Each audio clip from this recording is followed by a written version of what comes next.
Here we go. It says, "Vatoma Sora b'Kiryat Arba he Chevron." Sora died in Kiryat Arba, which is known as Chevron, be'eretz Canaan. And Avram came, lispo l'Sora v'liv koso. So the first question that everybody asks, many people, a lot of questions, but one of the questions people ask is, how did Sarah get to Hebron? Meaning, she didn't live in Hebron. They were living in Beersheba. What made Sarah go from Beersheba to Hebron? That's the question. That means they didn't move. Abraham was not even there. Abraham was away with the Akedat Yitzchak. So what Sarah, when a person goes, they go to visit their parents, they go to visit family. There was no Bukharan community in Hebron for Sarah to go visit. So how did she get to Hebron? So the Medrashim say as follows. It's brought down on the Shach ala Torah. Very interesting answer that he gives. He says, she's in Beersheba. The Sultan comes to her, and the Sultan says to her, "Where's your husband? Where's Avraham?" So Sarah says, "Well, he's on a seminar. He took our son, Yitzchak, and they're going on a seminar to learn all about korbanot, how to bring korbanot, all the different korbanot." So the Sultan laughs and says, "You silly lady, you. It's not a seminar on korbanot. It's a real life experience. It's going to be hands-on. Your son is going to have skin in the game. He's the korban." That means it's not going to be something that he's going to learn. He's going to really experience it. So she got nervous. She panicked. What did she do? She went to Hebron. Why Hebron? Because in Hebron are the giants, Sheshai, Achiman, and Talmai. And these giants could see the entire country. So she said to them, "What do you see? Look, what do you see?" Directing them towards Har HaMoriah. And Talmai was the one who said to her, "I see an older man holding down a younger man, and the older man has a knife in his hand." Wow. And that's when her neshama left her, and that's when she died. So she died in Hebron because she went to Hebron. She went to Hebron to get the facts, to find out what was happening. Now, Medrashim seem to imply that people die in a particular place, and the Satan finds a way to get you to that place. That means however it is, he gets you there. It's interesting, had she died in Beersheba, they may not have been able to have buried her in Hebron. We know, for example, that when Rachel died on the road, they buried her on the road. It's possible the people of Hebron might have said to her, "Why are you burying her here? You don't live here. You don't have a residence here. Now she died here. She died in Beersheba, bury her in Beersheba. We're not going to be the cemetery for the whole country." So it's very possible, had she not died in Hebron, she might not have actually got them buried in Hebron. So it's very interesting how she got there, and the fact that she got there was very significant. Now, throughout all the negotiations with Avram and Ephraim and the Bnei Ches, what's the message? Avram sends a very powerful message. He says, number one, it's important to have a place where you're going to be buried. It's important to buy the place you're going to be buried. It's called Kvurat Yisrael, and to pay for it, to buy it. You don't bury a person in an area that doesn't belong to them. You have to buy your place. So Avraham Avinu taught us many important messages. The importance of Kvurat Yisrael, the importance of paying money for the right kever, and the fact that you believe, by marking the location, one day there'll be Tchias HaMesim, kever Avos, going to the family. So there are a lot of lessons to be learned. I want to share with you a story. The story can be found online as well. I printed out the story. It concerns a very big Kabbalist called the Megala Amukos. Have you ever heard of the Megala Amukos? Let me tell you a little bit about him. His name was Nosa Note Shapiro. He lived in the community of Krakow. Krakow is in Poland. Now, it's interesting. Krakow is where the Ramah lived. Next to the shul of the Ramah, I've been in Krakow a few times already. Next to the shul of the Ramah, there's an entrance to a small cemetery. It's a very small cemetery, maybe 150 graves. You could walk from point here to here probably in 3 minutes, and from here to here in 4 minutes. It's a very small cemetery. In general, in Poland, there are no cemeteries, Jewish cemeteries. There are very few. Why? Because when World War II began and the Nazis invaded Poland, many Jews ran for their lives. What did they do with their valuables, their rings, their jewelry, their silver? They packaged them and they went to the cemetery and they buried them next to their father or their mother. Because everybody thought the cemeteries would always be there, and after the war, I'll go back to my father's grave and I'll dig it up. When the Nazis heard about this, somehow they found out about this, they dug up all the cemeteries. So throughout Poland, all the cemeteries are dug up. Most of the cities that have cemeteries have just one big monument that says, Kever Achim. This is a community marker for all the people buried in this cemetery. All the graves are gone, all the markers are gone. Where are there some cemeteries? Krakow has a small cemetery. Lezhensk, by the Rabbi Elimelech, there's a famous story that when the Nazis were there digging it up, they heard a baby crying and they ran away, the whole thing. Lezhensk has a small cemetery. Near Ger, there's a very small cemetery, very few people there.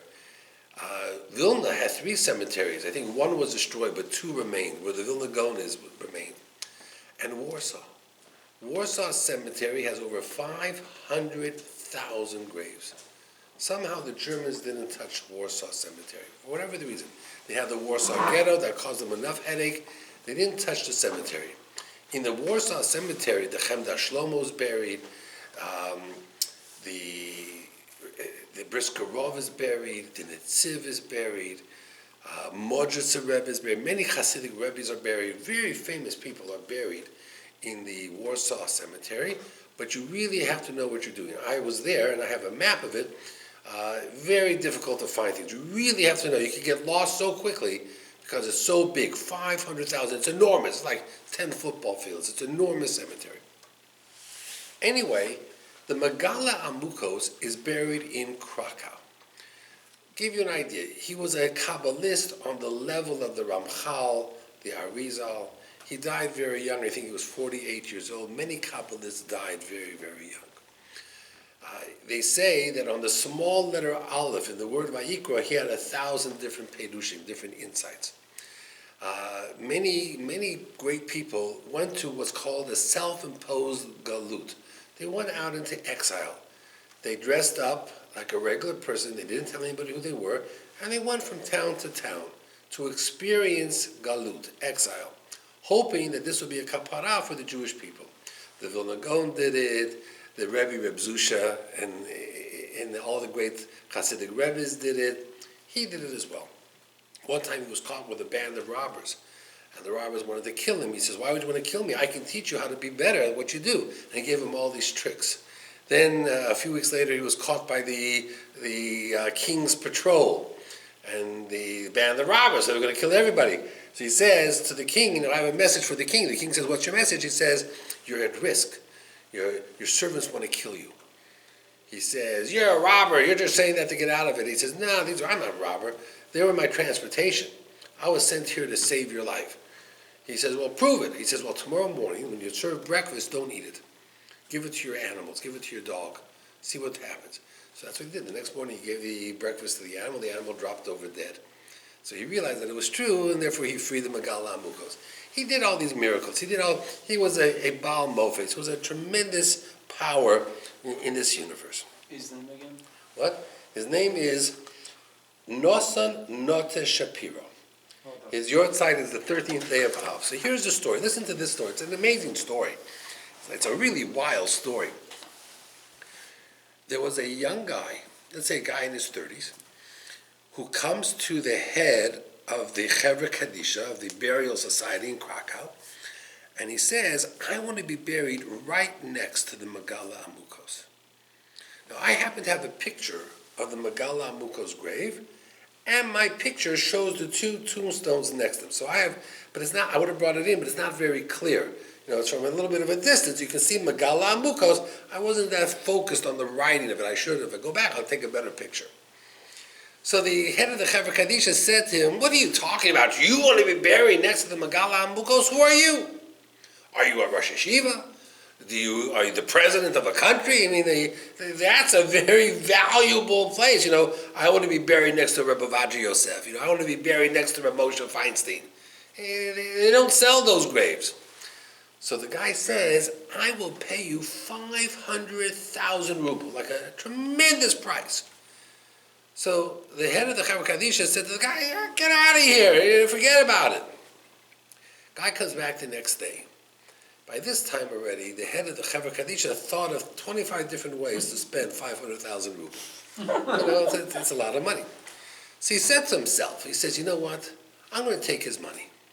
Guy's 30 years old. He probably won't die for another 50 years. There won't be a record anywhere. I'm not going to write it down anywhere. In 50 years, let him break his head. By that time, all the plots will be filled anyway. There won't be any place to... What do I care? I get the money today. Well, I don't care what happens in 50 years from now. So he said, deal. He gave him over the 500,000 ruble, and he said, okay, bless you. You'll be buried next to the Megala Mukos. Great. Have a nice day. As fate would have it, this young guy dropped dead the next day. The next day, there's a funeral in the city of Krakow. This young guy died. Nobody knows who he is. He died. So the head of the Chevra Kadisha buries him in the Krakow cemetery, but not next to the Megala Mukos. It's 30 feet away. It's not a big cemetery anyway. So the Megala Mukos is here, so he buried him over here. He buried him, whatever was available. That night, this guy comes to the head of the Chevra Kadisha in a dream, and he says to him, you're a thief. We had a deal. I bought something and I paid cash for it. You're supposed to honor the deal. I want you to dig me up and relocate me next to the Megala Mukos where I bought my plot. So he gets up in the morning and he says, dreams, dreams, they're just my subconscious. It doesn't mean anything. That night, he goes to sleep again, and again in the dream, there's like a knock at the door. And the guy says, this time he says, if you're not going to do what I tell you, I'm going to call you to a din Torah. So the guy says, yeah, a din Torah? Where? He says, in Shamayim, in heaven. Now, that got him a little bit nervous. Because to be called to a din Torah in heaven, what does that mean? It means you're dead. It means tomorrow you're going to be up here with me. So now the head of the Chevra Kadisha got a little nervous. Now he's a little nervous. So what does he do? He goes to the chief rabbi of Krakow, who was the Bach. The Bach was Rabbi Yoel Sirkis. Rabbi Yoel Sirkis wrote a pirush, on the Tur, on the Rambam. The Bach is a famous person. Rabbi Yoel Sirkis is well known as a commentary in halacha. So Rabbi Yoel Sirkis says to him, listen, I'll tell you what. Tonight, when he comes to you in a dream, tell him you agree to go to a din Torah, but not in heaven, because Torah is not in heaven, Torah is down here.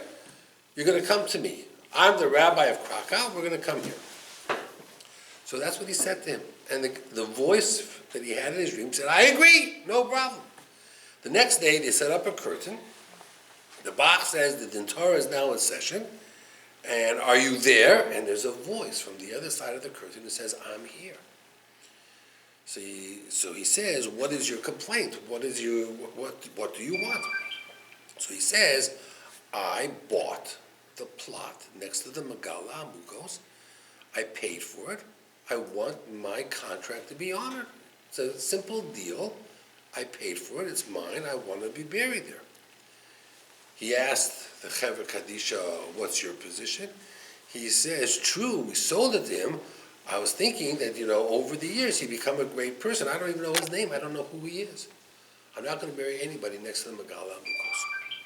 So the Bach says, I hear you. I understand that. He says, tell me your name, and tell me why you have a right to be buried next to the Megala Amukos. So the voice answered back and says, I'm not going to tell you my name. And I'm not going to tell you why I have a right to be buried next to Megala Amukos, because none of that is relevant. I have a contract. You were selling, I bought, I paid, it's mine. I don't, it doesn't make a difference who I am at this point. Yeah. A deal's a deal. So the Bach, and again, it's all in here. The Bach, it's online. The Bach came up with a very unusual decision. He says, you know what? The Megala Amukos seems to be able to control his environment. I'll tell you what we're going to do. Today, I'm going to instruct the Chevra Kadisha to dig a grave right next to the Megala Amukos. And we're going to leave it open. And I'm going to give you 24 hours. If you belong there, then somehow, where you're buried now, move yourself to that place and it's yours. But if tomorrow morning the grave is empty, we're going to fill it up and you have no claim.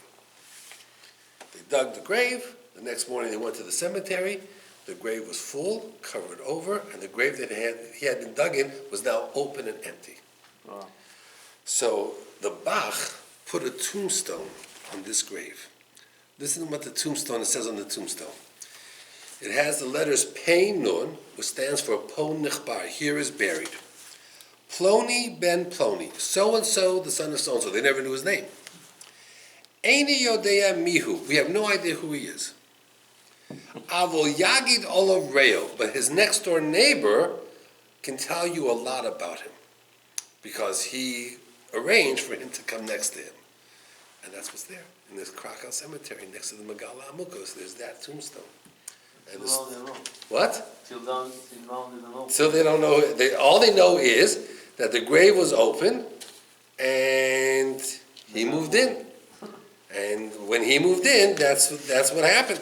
He moved in, he took over, and nobody knows what, where, or how. So that's the story with the Megala Amukos, who was a tremendous Kabbalist. The same things you saw it? Yeah, it's there, it's written like that. I'm going to tell you another story. I got another story. You're talking about different things. You know, Parshas Chayei also talks about Shidduchim, marriage and everything else. Listen to this story. It's an unusual story. Okay, listen to this story. There's a famous Hasidic rabbi called the Sanz Rov. Sanz was a very large community, I guess in Europe, I guess in Poland or Lithuania. Today in Israel, Sanz is located in Netanya. Okay, Netanya is up north. They have a big hospital there. Sanz is a big hospital. Before I tell you the story, I want to tell you a halachic thing that came up from Israel, very interesting. They just had all these fires with Haifa. So this is bizarre. About a month or two ago, in Yerushalayim, they have protests. They always have protests. When I was in Israel, in Yerushalayim, every other week there was a protest called the Hafganah. Have you ever heard of the term Hafganah? You don't want to go to these protests because the police come with these so-called trucks that shoot oil-colored dye. And if you're 5 blocks away and you have the dye on you, they know you were there at the Hafganah and they arrest you. So you got to be very careful with these Hafganot. Anyway, when the religious communities have these protests, these Hafganot, the way they really attract attention is they light garbage cans on fire. Okay, did you know that? Did you ever see that they put, in Israel they have these very big dumpsters. They're not just garbage cans, they're dumpsters. And they light them on fire, and of course then the police come and everybody else comes, and it becomes levendik. It becomes very, very eventful, very exciting, and they're screaming and yelling and everything else. Anyway, the police had enough of this, and they wanted the Jewish community, the religious community, to stop lighting these dumpsters on fire. So they went to the community leaders and said, you've got to put a stop to this. The community leaders said, they don't listen to us. The only thing they're going to listen to is the Rabbonim, the rabbis. If you wanted to stop the police, you have to go to the rabbis, the Hasidic leaders and the Rosh Yeshivas. You got to go to the Rabbonim and say to them, don't light the dumpsters up. Okay, so they had a meeting and they asked the rabbis to look into the problem, and to stop this. A week later, the Rabbanim all across, after the meeting, came out with a decision. It's forbidden to light these dumpsters, and if you do, you're being over a mitzvah in the Torah. Now, right away, everybody says, what are you talking about? That's crazy. What did you bribe the rabbis? It doesn't make any sense. Explain why it's forbidden. Listen to what the Rabbanim said. This is going to blow you away. The Rabbanim said that in the garbage, women throw out the leftover breakfast. They serve cereal with milk and coffee, they throw that out. Then in the evening, when they serve dinner, which is chicken or meat, they throw that out. So when you light the dumpster, you're cooking meat and milk together. And therefore it's asur. You can't do it. That means the halacha says three things. You're not allowed to cook meat and milk together. You can't have pleasure for meat and milk, and you can't eat it. So unless, they said, you have a dumpster, this is for milk, and this is fleischiks, and this is parv, and we're going to light up the parv one, you cannot light the dumpsters. You're cooking meat and milk. So therefore, stop it. You can't make this stuff up. Maybe you can try, but you can't make this stuff up. It's just shocking. But that's it. No more dumpsters lighting on fire. End of story. Okay. Mina Shamayim. Listen to the story with the sons of Rav. Fascinating story. The sons of Rav was a big tzaddik, a very big tzaddik. So the sons of Rav is visiting a community, and he notices a large community doesn't have a mikvah. So he calls the heads of the community together and he says, how come your community does not have a kosher mikvah? It's not right, you should have a mikvah. So they said, number one, it's expensive to build. And then you have to maintain it, it's expensive to maintain it, and we can't afford it. So the sons of Rav says, you mean there's no wealthy man here that could take responsibility for building the mikvah? He says, yeah, there is actually a very wealthy man, but he's not a very generous person. And we've spoken to him, and it's always been no, no, no, no. Okay, so the sons of Rav says, you know what, send him to me. Let me have a conversation with him. So they said to him, no, Rabbi, you're going to be wasting your time, don't do it. He says, it's my time to waste, let me waste my time. So he brings the guy in, and he says to the guy, do you know who I am? He says, yeah, you're the sons of Rav, you're the sons of Rabbi. He says, have you heard any stories about me? He says, yeah, you're a miracle worker, you could do a lot of different things. He says, everybody has something they need. Tell me what you need. I'll try to do what you need, and then I'm going to ask you to do what I need. We'll make a trade. He says, now that you mention it, there's one thing I need. He says, well, tell me, maybe I can help you. He says, I am married to the biggest witch in the world. And I would divorce her tomorrow, but if I divorce her, she'll take all my money. I can't live another day with this woman. Do me a favor. You have connections upstairs. Have them punch her ticket, so-called. I want her to drop dead. Daven to Hashem that she should drop dead. So the Sanzer says, I gotta tell you, that's something I don't do. There are a lot of things I can do, but I've never asked God to kill somebody. This is not murder for hire. I'm not the mafia. What do you want from me? He says, I can give you a suggestion. What's the suggestion? Listen to the suggestion. The Gemara says that if a person promises to make a donation and doesn't make the donation, you know what the punishment is? His wife dies.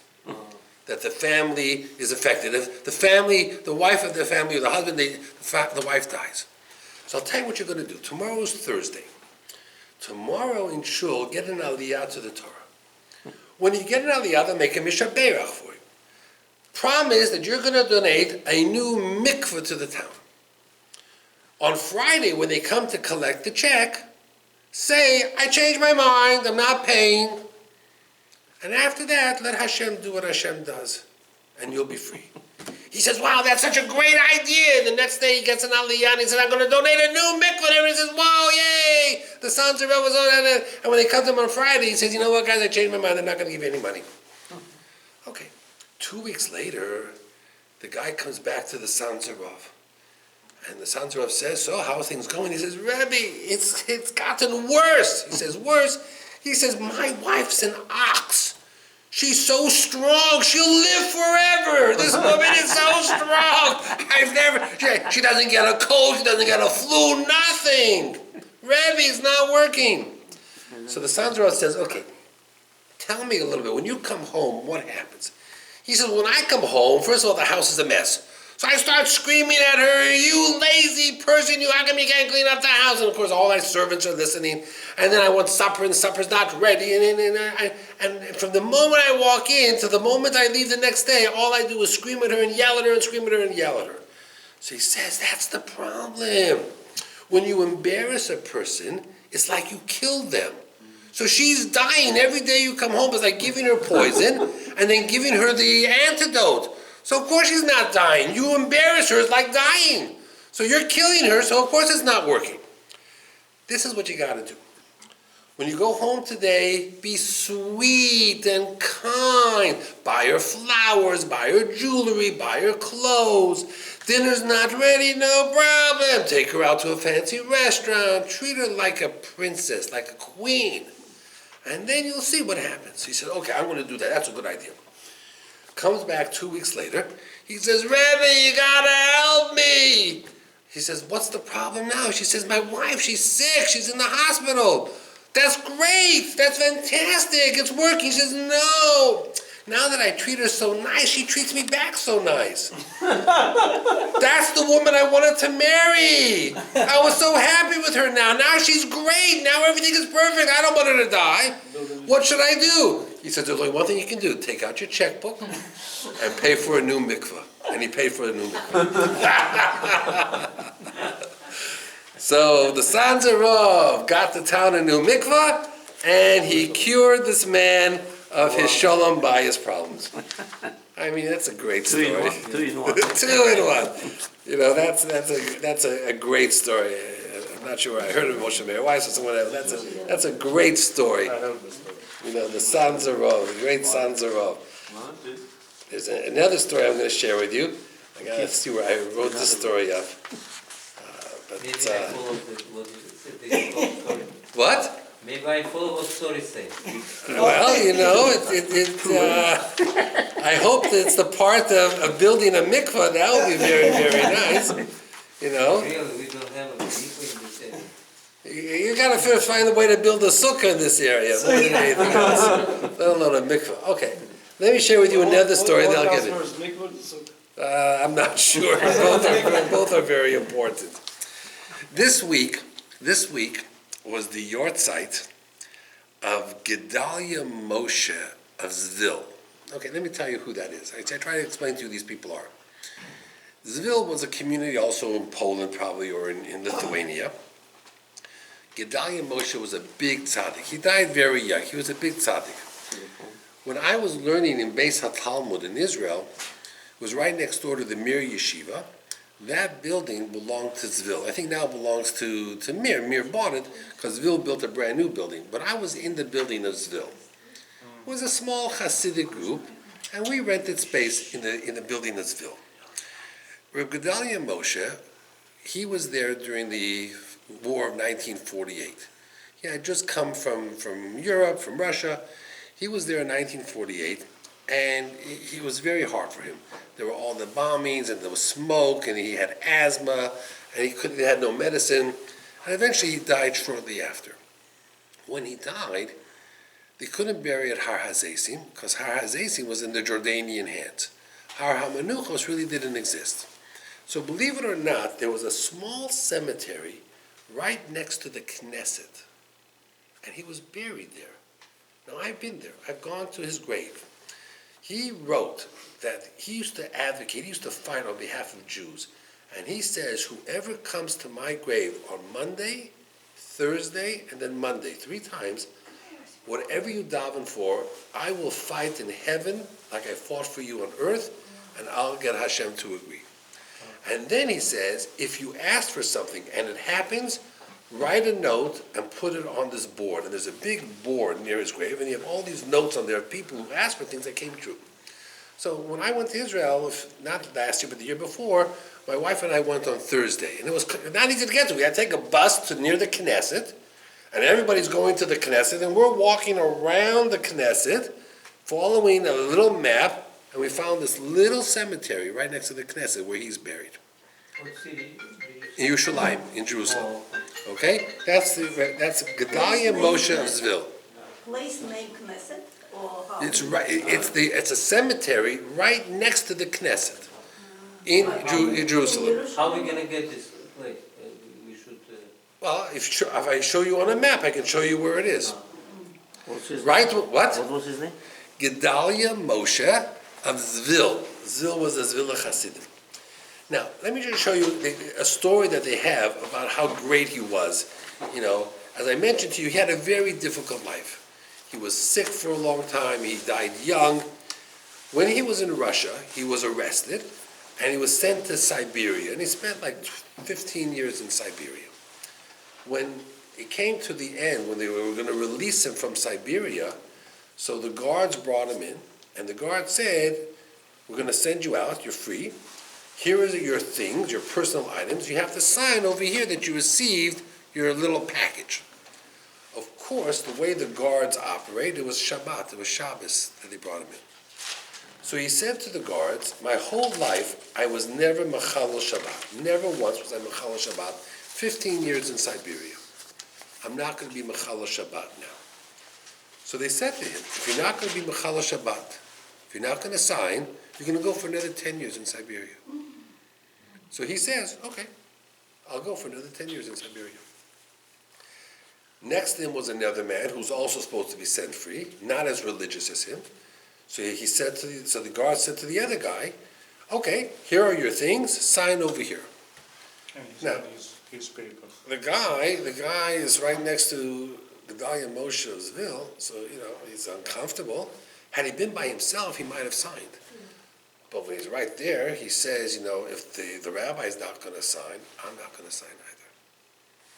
So the guard said to him, if you're not going to sign, you're going to go another 10 years in... Jewish guy. You're going to go another 10 years in Siberia.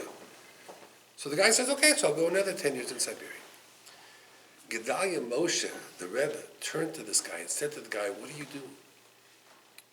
I can make it another 10 years in Siberia, but I know you. You're not healthy. You'll die in Siberia. If you go another 10 years, you're not going to live. You're going to die there. Go sign the piece of paper. And the guy said, no. If the Rebbe is not going to sign, I'm not going to sign. So Gedalia Moshe writes in his writings, he says, at that moment I asked myself an important question. What would Hashem want me to do? To save his soul or What would he want me to do? And you know what he did? He says, Pikuach Nefesh is more important than Shabbos. He said to the guard, give me the pen. He signed his name, the guy signed his name, and they both went free. As they were walking out, the guard said, you Jews are all fakers. You see, even your Sabbath you don't keep. And Gedalia Moshe was laughing to himself and saying you don't understand our God, and you don't understand the value of life. According to the Torah, keeping Shabbos was to sign. By signing, I kept the Shabbos. And he walked out. So it gives you an idea of who this man was. That means a religious person, a dedicated person. He would have gone 10 more years back to Siberia, but he would never put another Jew in harm's way. It's an interesting lesson, because not many people today understand the greatness of what it means not putting another Jew But in. the law is if it's happened today. What? If the case is going to come to you. I don't know what I would say today. How he kept Shabbos over there, I have no idea. especially with the Russian. I know guy. this. There's a famous story. I once told you the story with Rabbi Yecheskel Abramsky. Now, you don't know who Rabbi Yecheskel Abramsky was. Rabbi Yecheskel Abramsky was the chief rabbi of London and head of the London Bet Din. Eventually, he moved to Israel, and he wrote Sforim called the Chazon Yecheskel. He was like one of the big Rosh Yeshivas. Right after World War II, a lot of kids were in these orphanages, and they were being given to non-Jewish homes. They were Jewish children. So Rabbi Yecheskel Abramsky started to raise money to help people adopt these kids. Like, you go to a Jewish family, you say, I want you to adopt 3 kids. That's fine, but I have 5 kids of my own. I can't afford. We'll help you. We'll pay for it. We'll give you money to adopt these kids. So he went to a very rich man, and he said to this rich man, I need a donation from you, thousands of pounds, pikuach nefesh. So the rich man said to Rabbi Yecheskel Abramsky, Rabbi, it's not pikuach nefesh. Pikuach nefesh means their lives are in danger. They're in an orphanage. They're getting food, they have shelter, they have heat. Soon someone will adopt them, maybe not Jewish. Maybe their neshama is at risk. But we don't have to spend thousands of dollars to save someone's neshama. We have to save their body. Their body's not at risk. They're not going to die tomorrow. They're okay. So Rabbi Cheskel Abramsky was furious. That Friday night, Shabbat began at 5. At 8 o'clock, he calls up this rich guy. And this rich guy was not so religious. He answered the phone. He says, it's Abramsky on the phone. He says, Rabbi Abramsky? He says, yeah. What are you doing? It's Shabbat. He says, yeah, I know it's Shabbos. And I'm calling you because it's Pikuach Nefesh. And if I didn't believe that it was Pikuach Nefesh, I wouldn't call you on Shabbat. Can I come and get the money? He said, okay. If you believe that strongly, that you're going to call me on Shabbat, I'll give you the money. And he gave him the money. So, we can't make those decisions. Rabbi Yecheskel Abramsky, it's a famous story with Rabbi Yecheskel Abramsky, famous story. I remember he was once had to testify in court. So the judge, the attorney asked him, please explain who you are, give your credentials. He said, well, I'm the chief rabbi of the British Isle, and I know all of this. And he starts talking, like he's the smartest man on the face of the world. So the judge says to him, he says, Rabbi, I thought Jews had to be very humble. How come you're talking this way? He says to the judge, Your Honor, I am a very humble person, but what can I do? In court, you have to tell the truth. In court, I'm not allowed to lie, so I have to tell the truth. So that's why I do. He was a very bright man. He was a very smart man, Rabbi Yecheskel Abramsky. Those are some of the stories that, there are many stories with him. They say that when Sarah died, they asked the question, Yitzchak was not at her funeral. If you think about it, Yitzchak was not at her funeral. And, there's this whole concept of, we call that karma, how things come back. When Sarah died, who was there? Avram was, maybe Yishmael was, maybe Eliezer was. When Avram died, Yitzchak was there together with Yishmael. Okay. When Rivka died, who buried Rivka? No, Yitzchak buried her, but Yaakov was not there.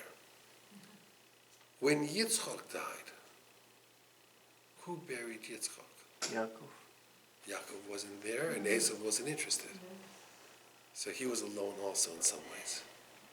It's interesting how things rotate from back to forth. So they ask, where was Yitzchak? After the Akedah, where was Yitzchak? So the Zohar, the Sifrei Kabbalah say something interesting. They say at the Akedah, Yitzchak's neshama had left him. Some people say he had a female neshama and he got a male neshama. Some people say the knife cut his throat, cut the jugular, that he was very sick, he was wounded. That the Malachim came and took him to Gan Eden.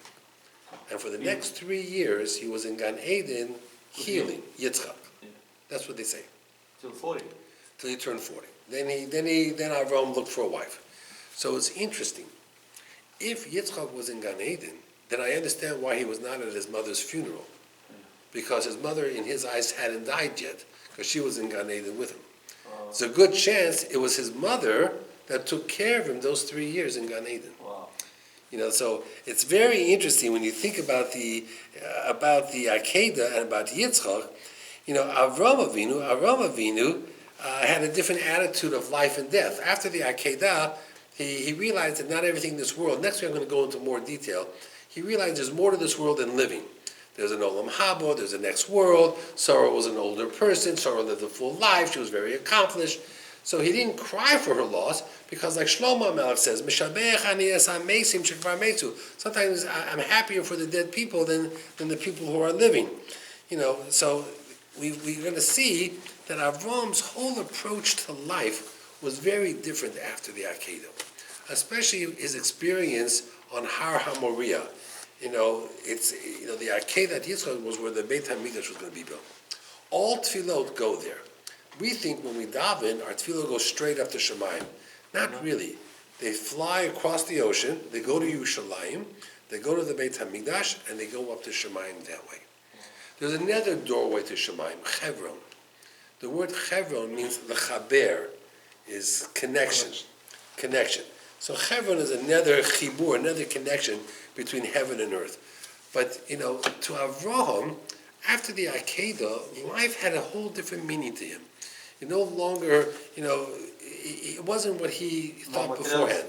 What? No materialistic life. Right, no more materialism. It was more spiritual. So therefore, he was happy for Sarah in some ways. Sarah was at a resting place. Sarah had accomplished everything. I remember I once told you that I had a couple by me that they were having a big fight. What was the fight? They're going to buy a house, so they wanted me to do the mortgage. No problem. That wasn't the fight. The fight was that the house was located right next door to a cemetery. Wow. And the man says, I'm very happy with this house. And the wife says, I'm not living next to a cemetery. I don't want to be next to a cemetery. And when the husband turned to the wife and said, why don't you want to live next to the cemetery? She says, well, it's spooky. I don't want to be next to the cemetery. So I asked the husband, why do you like this house so much next to the cemetery? So you know what he said to me? He says, in a cemetery, they don't throw garbage on your lawn, on your grass, and they don't block your driveway, and they don't have loud parties at night. He says, dead people don't scare me. Living people scare me. He says, having neighbors that are dead, that's okay. Having neighbors that are alive, that scares me. So, it was hard to argue with him. I don't think they bought the house in the end, but listen to his logic. His logic was, I thought at first he was crazy, but no, he had a logic. Makes sense. It made sense, It made sense. And also, don't be afraid of a dead person, be afraid of a live person. That's what he says. He says, dead people don't speak Lashon Hara about you. Dead people, don't try to kill you. They don't bother you. What do I care? Living people scare me, he says. Okay. In this week's Parsha, we're going to wrap this up. In this week's Parsha, you got some great stories. You got the story with the sons of Rav. Then you got with Gedalia Moshe. Then you had the Megala Amukos. There's some good stuff for you to take home. In this week's Parsha, we have a note on a letter, on a word, that only appears 4 times in the entire Torah. It is the Shalshelet. You know what the Shalshelet is? Yeah, like this. The squiggly. Only one time the Torah comes. It's 4 times. 4 times? 4 times. We just read one time. This week was 1 time. Chayei was 1 time. I'm going to tell you the 4 times. Now, what does this note mean? Usually, when you have this note, because you have to go up and down 3 times, it's a sign of hesitation. It means that whatever the word means, it signifies hesitation. They were waiting. The first time over here, it says, Eliezer Vayomar, and there's a line, Hashem Elokei Adoni Avraham. Eliezer was by the water, and he was hesitating. He didn't know what to do. He was looking for a wife for Yitzchak. But the truth is, he had a wife in mind for Yitzchak, his daughter. And he wanted his daughter. But he wanted to make a test. So he was hesitating. He didn't know what to do. Confused. The other time was a week ago we had it. By Lot. As he was running from Sodom, it says, Vayis Mahama, he hesitated. Should I leave? Should I not leave? Should I stay? Should I not stay? Some of my married children are left behind. He hesitated. He didn't leave right away. The third time we have it is by Yosef. When Ashes Potiphar said, come, and Yosef said no, Vayimo'ain, he hesitated. He didn't walk out on her so fast. When a pretty woman wants you, it's not so easy for a guy to say no. He saw his father's image, so he left, but he hesitated. And the 4th time is in Vayikra, Parsha Sav. It says on the word Vayishchat, and Moshe did the shchita, he hesitated. Not that he hesitated on the shechita, but this was the last time he was going to be the Kohen Gadol. After this, he was transferring it to Aharon. So he wanted to savor the moment. He didn't rush. He took his time to enjoy it. Rav Pam says a different answer. Rav Pam says that the word shalshelet means a chain or a link. He says sometimes things happen that to you it seems like a simple thing, but it's not simple. The whole future of the Jewish people is on this, what's about to take place. He says, let me give you an example, okay? By Lot. No, let's go first by Eliezer. Eliezer is looking for a wife. The wife for Yitzchak would be the one who would give birth to Yaakov, Esau. The whole world would go from there, and they would have to build the 12 tribes. So it wasn't just any woman. It was a very important link in the whole connection of Am Yisrael. You talk about Lot. Lot, 3 million people died in Sodom. Let's say Lot would have died. Would that have been so terrible? So instead of 3 million, there'd be 3 million and 2 people. 3 million and 3 people died. Yeah, it would have been terrible. Because Lot gave birth to Ammon and Moab. Moab was Ruth. Ruth was with Yehuda, was David HaMelech. David HaMelech was Mashiach. So this little event that, should Lot be saved, not be saved, what difference does it make? Was a major chain, a link in the whole future of Am Yisrael. Yosef. Yosef is being tempted by the wife of Potiphar. What happens if he would have sinned? It happens. He could have said, I'm in Chutz La'aretz, we don't keep the Torah in Chutz La'aretz. He could have said, I've been away from my family, it's not fair, it was an unfair test. All that's true. So he would not have been called Yosef HaTzadik. He would have lost the title. So what? But we know that when they were by the Yam Suf, and Moshe wanted to split the Yam Suf said no. What made the Yam Suf split? The Aron of who? Yosef. Yosef, who ran away from Potiphar, if he could do that, I can split. So the whole Jewish people were waiting, and the Egyptians were coming from behind, and the whole difference was Yosef. Now, it's not such a simple thing anymore. Now it's part of the link. And the last thing was with Moshe Rabbeinu. Moshe Rabbeinu, he is supposed to give the kahuna from the firstborns. Is now going from the firstborn and from Moshe to Levi to Aharon. And it's going to show that Hashem forgave the Chayei Egel. This is a big moment. This is a big moment. The Chayei Egel is forgiven. The Beit HaMikdash is being set up. The Kohanim are now going to be the Kohanim for the next 1,000 years. This was not just a simple event. What Moshe Rabbeinu was trying to accomplish when he did the final Shechita was to transfer everything, to the Beit HaMikdash, to the Kohanim. And when he did that, it made all the difference in the world. One or two more points. Let's already look at it. I had something else over here. Rabbi Schwab, he says that, how do we know Yishmael did Teshuvah? Because when Avraham Avinu died, Yishmael let Yitzchak go first. So he says, well, why not the fact that Yishmael came to the Akedat Yitzchak? We see that he did Shuvah. He was back with the family. So Ashwab gives a very interesting answer. He says, the fact that Yishmael behaved himself when Avram was alive, that could have been like Esau, all fake. He was just trying to make his father happy. What is the sign that he did Teshuvah? After his father died, he let Yitzchak go first. Now his father was dead. He didn't have to impress his father anymore. When a person does the right thing because of their father, that's okay. But if he does it even after his father is gone, that means he learned the lesson. So we see that Yishmael did Teshuvah from the funeral of Avraham Avinu, not from the life of Avraham Avinu. 90 maybe? What? He was 90 years old probably? Well, let's figure it out. 75 was his father. There's a book, Rabbi. Right, but we can figure it out. When Yishmael was born, Avraham was 86. Oh, And he died at 175. 14. So he was close to 90 years 89. old. Yeah, 89 years old, yeah. How old was Yitzchak when Avraham died? 75. 75. how old was Sarah? Now remember, Avram was 10 years older than Sarah. How old was Sarah when Avram died? No. She How old was she? gone One, before. once. 127. Yeah, that's it. She didn't change. She had died already. When I say this to the kids say, oh, she was 165. No.